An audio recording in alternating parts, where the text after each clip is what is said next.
بسم اللہ الرحمن الرحیم ظہر الفساد فی البر والبحر بما کسبت ایدی الناس۔ اسلامی سال کا دوسرا مہینہ صفر ہے۔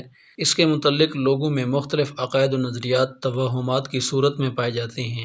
ان میں سب سے پہلی چیز یہ کہ اس مہینے کو منحوس سمجھنا اور یہ تصور کرنا کہ اس میں آفات اور مصیبتیں اترتی ہیں۔ دوسرے نمبر پر یہ کہ اس کے ابتدائی 13 دنوں کو خاص طور پر منحوس اور نامبارک تصور کرنا۔ تیسرے نمبر پر یہ کہ اس میں شادی نہ کرنا، کہ سفر کی شادی صفر ہو جاتی ہے، کہ جو شخص اس میں شادی کرے گا اس کی شادی ناکام ہو جائے گی، اس کا گھر تباہ ہو جائے گا۔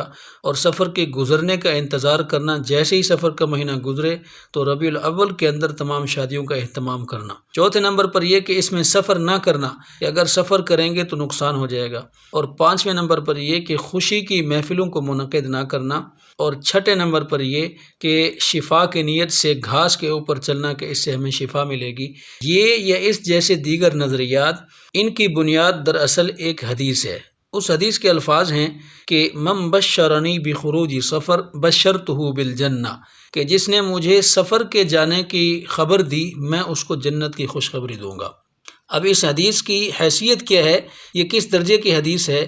مولا علی قاری رحمۃ اللہ علیہ نے اپنی کتاب موضوعات کبیر میں 468 نمبر پر اس حدیث کو نقل کیا اور اس کے بعد لکھا لا اصل لہ، کہ اس حدیث کی کوئی اصل نہیں ہے، یعنی یہ حدیث موضوع اور من گھڑت ہے۔ اور یہ نظریات اسلام سے قبل زمانہ جاہلیت کی باقیات ہیں۔ ان لوگوں کے ایسے نظریات تھے، مثلا ان کا ایک نظریہ یہ تھا کہ ایک کی بیماری دوسرے کو لگ جاتی ہے تو اللہ کے رسول نے فرمایا لا عدوہ، کہ اسلام میں چھوت چھات کی کوئی اصل نہیں ہے۔ اور دوسرا نظریہ ان کا یہ تھا کہ جب سفر کا مہینہ آتا تو وہ اس کو منحوس تصور کرتے۔ اللہ کے رسول نے فرمایا ولا سفر، کہ سفر کو منحوس سمجھنے کی کوئی اصل نہیں ہے، کوئی حقیقت نہیں۔ اور ایک نظریہ ان کا یہ تھا کہ الو کے بارے میں سمجھتے تھے کہ یہ منحوس پرندہ ہے، جس گھر کے اوپر سے گزر جائے تو وہ گھر برباد ہو جاتا ہے۔ اللہ کے رسول نے فرمایا ولا حامہ، اس الو کو منحوس سمجھنے کی بھی کوئی حقیقت اور اصل نہیں ہے۔ تو ایک شخص کھڑا ہوا، دیہاتی تھا، اس نے کہا اللہ کے رسول، میرے اونٹ جب صحرا کے اندر ہوتے ہیں تو ہرن کی طرح وہ بالکل چست اور چاق و چوبند ہوتے ہیں، بالکل چکنے ہوتے ہیں، لیکن جو ہی ایک خارشی اونٹ ان میں داخل ہو جاتا ہے تو وہ سب کو خارش لگ جاتی ہے۔ تو اللہ کے رسول نے فرمایا کہ یہ بتاؤ کہ اس پہلے والے اونٹ کو کس نے خارش لگائی ہے۔ یہ حدیث صحیح بخاری میں کھڑی ہے۔ تو اسلام ایسے نظریات کا قائل نہیں ہے۔ اسلام میں نحوست اور بدشگونی کا کوئی تصور نہیں ہے، یہ محض ہماری توہم پرستی ہے۔ اور زیادہ مسئلہ ہمارے معاشرے میں شادی نہ کرنے کا ہے، جبکہ اسلام میں کوئی دن، کوئی تاریخ، کوئی مہینہ، کوئی زمانہ ایسا نہیں کہ جس کے اندر شادی کرنا ناجائز ہو، اور اسی طرح کوئی دن، مہینہ، تاریخ، کوئی زمانہ ایسا نہیں کہ جو منحوس ہو۔ جبکہ مسلمان تو اس مہینے کو سفر المظفر اور سفر الخیر کہتے ہیں، یعنی کامیابی اور خیر و برکت کا مہینہ۔ اور اس مہینے کی نحوست کے متعلق کوئی روایت بھی صحیح نہیں ہے۔ تو اصل نحوست ان مہینوں میں یا ان دنوں میں نہیں ہے، بلکہ اصل نحوست انسان کی اپنی بداعمالیوں میں ہے۔ قرآن کریم میں جا بجا اس کا ذکر ہے۔ اللہ تعالیٰ فرماتے ہیں کہ ظہر الفساد فی البر والبحر بما کسبت ایدی الناس، خشکی اور تری میں جتنا فساد ظاہر ہوتا ہے وہ لوگوں کے ہاتھوں کی کمائی ہے، انسانوں کے اپنی بداعمالی ہیں۔ لیذیقہم بعض الذی عملوا لعلہم یرجعون، فرمایا کہ یہ جو مصیبتیں پریشانیاں آتی ہیں یہ انسان کی کچھ بداعمالیوں کا بدلہ ہوتے ہیں۔ جو تھوڑا بہت اس دنیا میں اللہ چکھاتے ہیں، سب کا بدلہ اس دنیا میں اللہ تعالیٰ نہیں دیتے۔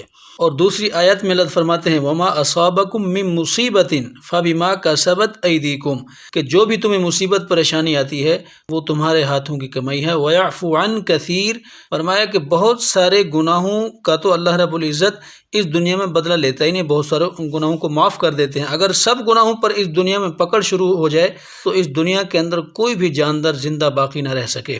تو اصل نحوست اور بدشگونی ہمارے اپنے اعمال بد کی ہوتی ہے، تو ہم اپنے اعمال کو درست کرنے کے بجائے اس کا بوجھ جو ہے وہ کسی مہینے کے اوپر یا کسی اور چیز کے اوپر ڈال دیتے ہیں اور خود بری و ذمہ ہو جاتے ہیں۔ اس کے مقابلے میں پھر انسان کو کیا کرنا چاہیے؟ اپنا عقیدہ درست کرنا چاہیے۔ جب انسان کا اعتقاد کمزور ہوتا ہے تو پھر انسان ہر چیز سے ڈرتا ہے، اور جب اعتقاد انسان کا عقیدہ اور نظریہ پختہ ہوتا ہے تو پھر کسی چیز کی فکر نہیں ہوتی۔ وَمَن يَتَوَكَّلْ عَلَى اللَّهِ فَهُوَ حَسْبُهُ، فرمایا کہ جو اللہ پر بھروسہ کرتا ہے، توکل کرتا ہے، اللہ کی ذات اس کو کافی ہو جاتی ہے۔ جب کوئی بندہ کسی کام کا ارادہ کر لے اور پھر کسی مہینے کو یا کسی دن کو یا کسی جگہ کو منحوس سمجھتے ہوئے اس کام سے رک جائے تو یہ دراصل اس مہینے کی یا اس دن کی نحوست کا قائل ہونا ہے۔ تو اس مہینے کے اندر بھی خوشی کی تقریبات کرنا، شادی کرنا، نکاح کرنا، سفر کرنا اور سارے کام کرنا اسی طرح جائز ہے جس طرح دیگر مہینوں کے اندر جائز ہیں۔ اس کی بنیاد پر کسی اچھے کام سے رکنا، اس کو ترک کرنا درست نہیں ہے بلکہ غلط ہے۔ فَإِذَا عَزَمْتَ فَتَوَكَّلْ عَلَى اللَّهِ، اللہ فرماتے ہیں کہ جب تم کسی کام کا پختہ ارادہ کر لو تو بس پھر اللہ کے اوپر توکل کرو، اللہ کے اوپر بھروسہ کرو، اسی میں خیر ہوگی۔ رکھ قدم شریعت پہ بے خوف و بیم کہ بے شک ہے یہی زیادہ مستقیم۔